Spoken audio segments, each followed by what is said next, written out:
Hi everybody, this is Early Medieval Embroidery and I'm Alexandra Makin.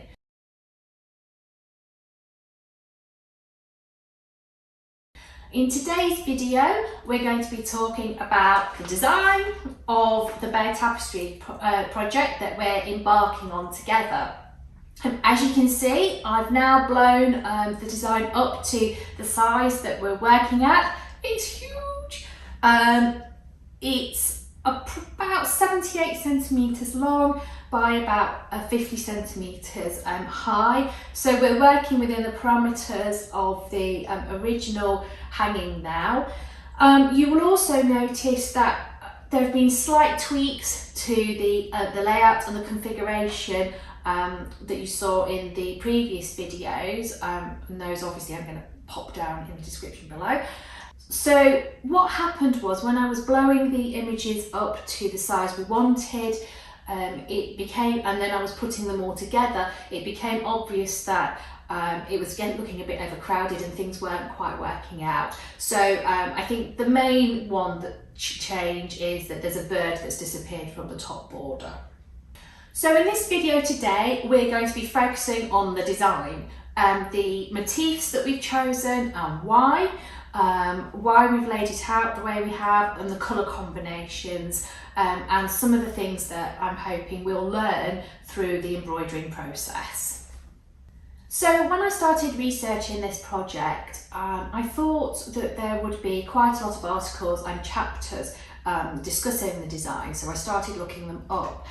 There are, but they all tend to focus on the story, the narrative that the tapestry is telling, and things like, are the images accurate? Can we link them to archaeological finds? How do the narratives fit into other art forms that we know were made during the early medieval period?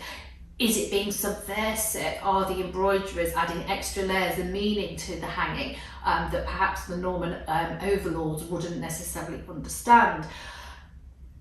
And what I found was that there was very little talking about colour combinations and the kinds of colours that were used across the hanging. It's really, really interesting. And there is practically nothing, except the articles I've written probably, about the design and how it links in with working practices. So this is really interesting. The two articles that discuss colour are found in these two books. In this one, it's by Owen-Crocker, and there's a chapter in this book by Bayeux. So the chapter in this book talks about the sources that probably inspired the colour combinations that we see across the hanging. And as we would expect, the majority of them come from early medieval manuscripts. And what's really interesting is the colour combinations that we see are found in manuscripts seen in monasteries and ecclesiastical institutions in early medieval England, and in particular, places like Canterbury. But some of these sources may also have derived from Carolinian manuscripts as well, so we can see that there's a development and a crossover of styles there. Owen-Crocker, in her chapter here, also discusses this, and but she then goes on to talk about the use of colour in highlighting different horses, for example, so that one doesn't blend into its neighbour, and the fact that by using these colour combinations, particularly in the battle scenes, you get this idea of dynamic movement, that the horses are actually charging into battle. And she's right, this is the sort of thing that if you're able to go to the museum in Bayeux and see the hanging, it looks 3D. It's something that photographs can't really replicate, and you get this movement, this idea of this dynamism, I can't say that word, coming across through the embroidery and the use of colours. Interestingly, Gail also points out that while some colours may have been used specifically, for example, she mentions as Edward the Confessor gets old, there's a pale blue thread used in his beard, and that may be used to represent silver.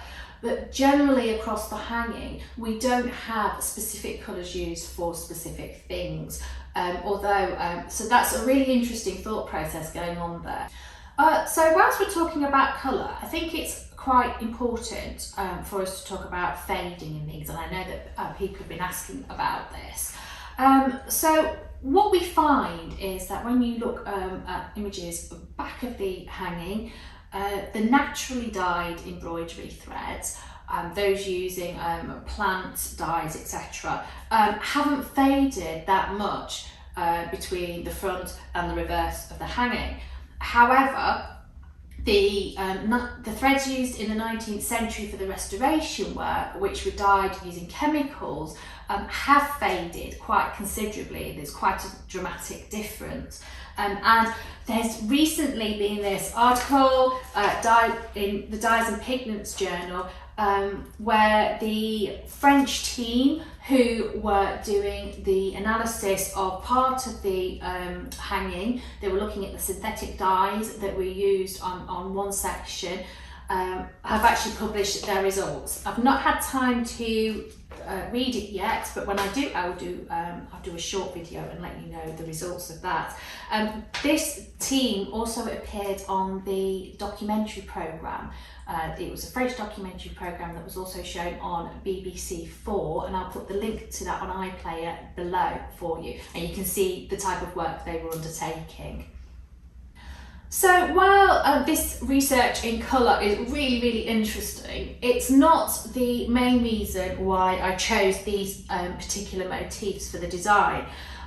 So what happened was I was thinking about the design and what we should use and why, and it became obvious that I also had to think about colour combinations across the whole piece so that they all look like one. It's a holistic approach to the piece. And that actually also made me realise that this must have happened with the original hanging. And so there is most likely somebody in charge of that overall look and the overall colour combinations, so that although there are differences in certain areas of the hanging, as you look at it as a whole, all the scenes come together and one doesn't stand out compared to another.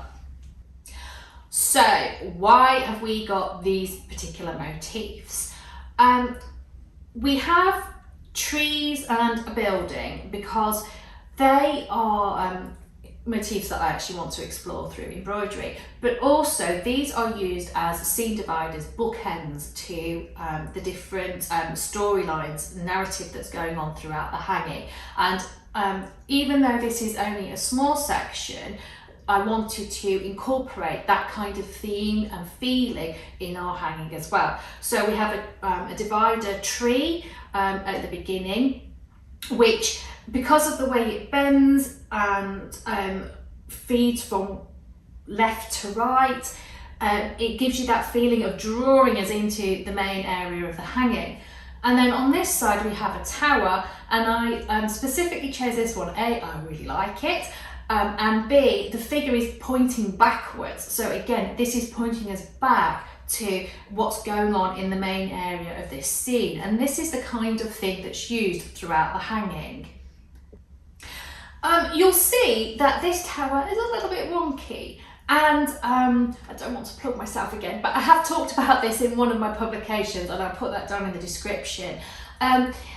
The reason that this happens, and it happens across the hanging on a variety of motifs, various motifs I should say, sorry, is that what we find is that when there's a lot of embroidery in one area, it's pulling the design, the ground fabric on which the design is worked, in certain directions. And so therefore you get this, the buildings aren't as straight as perhaps they were when they were originally drawn on the hanging. So when I'm transferring this onto the ground fabric, I'm actually thinking about straightening the tower up so that when we're working through an embroidery, we can see whether my theory is correct and the extra stitching in one area does pull the design in. You see in the middle of the design we've gone for a boat, a ship. And the reason for this is that I've not actually studied these at all yet, and I'm really interested and intrigued as to how these were created, and I thought this was the perfect opportunity to do so. Also, I do like the horses, and I do like the figures on and the shapes on the end of the ships, and I thought, well, if we're going to do it, let's do it now. So this is the reason really I've chosen the ship. The bottom border is the same as the bottom border where this ship occurs in scene 38 of the hanging, and I decided to use the original bird and features that from that border, because then we can work out whether the thread transfers across, backwards or forwards, if they will work separately, and to see how that affects the working process. And in order to help us do that, we'll be using images of the back of the hanging as well. So while the bottom of the border is very busy, and you'll see again that I've chosen images of animals that draw us into the main area and then edges onto what would have been the next scene, the top of the border is not so busy. Again, I've incorporated animals that draw us into that main area of the design. But you'll see that from my very roughly drawn borderline that the ship's sail actually comes up into the upper border, and this is what happens a lot in the tapestry, and as a result we haven't got any animals in this particular space. So as you can see, this device, as we call it, actually draws your attention downwards to the boat and what's happening in the main area of the panel.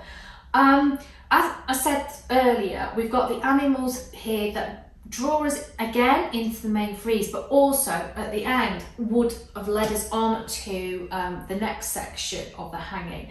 But at the top I decided, and this is purely my choice, to use animals that draw our attention into what's going on in the main scene. This is something that we see across the hanging as well, this combination of motifs being used to draw us in and then carry us on with the narrative. And what we also find with the animals and motifs in the upper and lower borders is that they are reflecting or highlighting different aspects of what's going on in the main scene here. And I've tried to incorporate that in the choices that I've made as well. The other choice that I've made that you wouldn't necessarily see, well, you wouldn't see in the hanging, is the fact that I've incorporated two very prominent borders down the sides.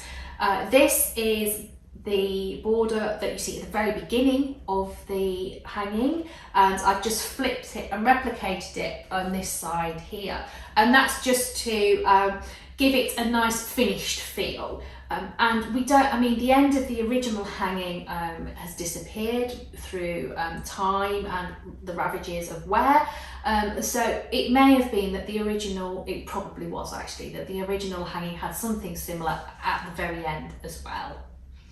So this is the thinking behind the motifs that have been chosen, and I suppose to bring it full circle, the colours that we're going to use, I'm going to obviously be using the naturally dyed and the hand dyed threads, and we're going to be using both the images from the famous The Big Heavy Book and images from more more up-to-date books where the printing might be different, but also images from the interactive website that I've discussed before, and hopefully that will help us make quite an accurate choice within colours that we're going to be using. So this is the design. As always, if you've got any questions, pop them in the comments box below, and I'll see you next time.